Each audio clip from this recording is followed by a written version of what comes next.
that you're not alone, and we're going to tackle this. As Councilman O says, we got to untie the hands of the police department. The DA's office is going to prosecute everything that comes up, but we also have to establish, and Councilman Will and I are working on a drug court, because we also really need to give real treatment to the folks in addiction. Fentanyl has changed the game. All of us have lost someone to addiction. We all know that this has changed, and we keep doing the same thing that we were doing in the 80s when I lived in Hunting Park, and everybody, todo el mundo de Raimundo got arrested. And we destroyed my neighborhood of Hunting Park. We're not going to let them do that in Kensington. We need the doctors to come in and really tell us how we treat people and give them access to real treatment and dignity.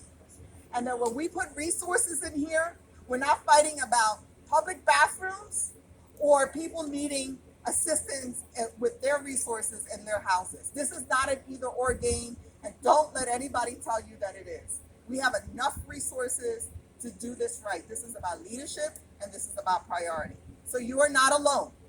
And I want you to know that. I want you to look at the people here.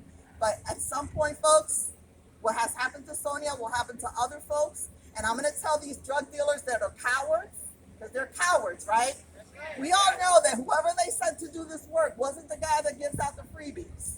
They're cowards. I lived this in 8th and Butler. Ketsi lived it in Hunting Park, and we overcame some of that. So we have to stick together on this, and we have to insist in the mayor. This wasn't good enough for Rittenhouse. It wasn't good enough for the convention center.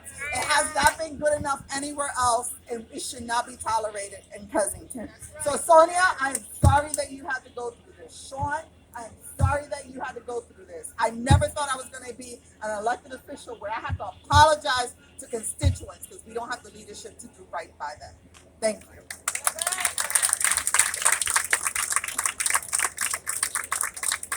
Thank you, Maria.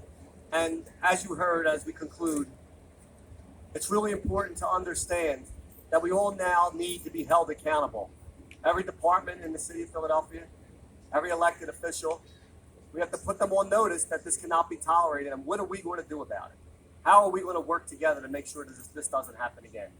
And if it does happen again, what are the consequences? The problem is we make excuses for everybody who commits a crime. We make excuses for everybody who's on the street. We got to stop making excuses for them.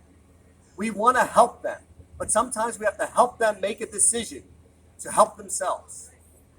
And by doing that, sometimes there are consequences. So we do support police-assisted diversion.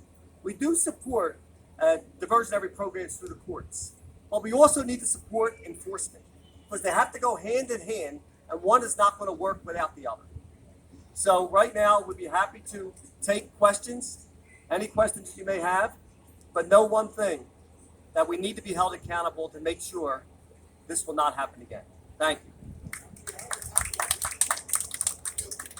Poverty is always associated with crime. What are we going to do about well-paying jobs, manufacturing jobs where people make something? Philadelphia used to be an industrial power. We're a retail city. What are we going to do? What are we going to do? Because money in your pockets, well-paid jobs, where you're getting up in the morning, Philadelphia's making something that's not imported from China or everywhere else in the world, where we come back to an economic power again. Because that also is going to help. You're not going to lock your way up out of this situation. It's not going to happen. We need job training, we need skill training, job placement, and we need to make something. As you know, we spent a lot of money on programs, violence prevention programs. We were told by the administration there was 138 million,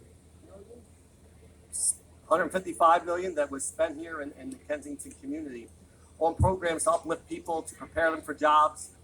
We have jobs available here in the city of Philadelphia, but are we doing the right thing? What you're talking about is actually apprenticeship programs, people that could join the trades, people that could be join maker spaces. This is something that we have set up in the city of Philadelphia that we need to promote. You know, we have some schools, part of the problem is some of our schools that we had trade schools that were looked at and closed, that we have really sponsored our trade programs. So this is something that we take very seriously, and we know jobs is a big part of it, and we will continue to do that. I just want to add, we have a reality, and the reason criminal justice reform is so important, we have 400,000 people with a criminal record. And we can't tell these young men who are selling drugs, put the guns down for what?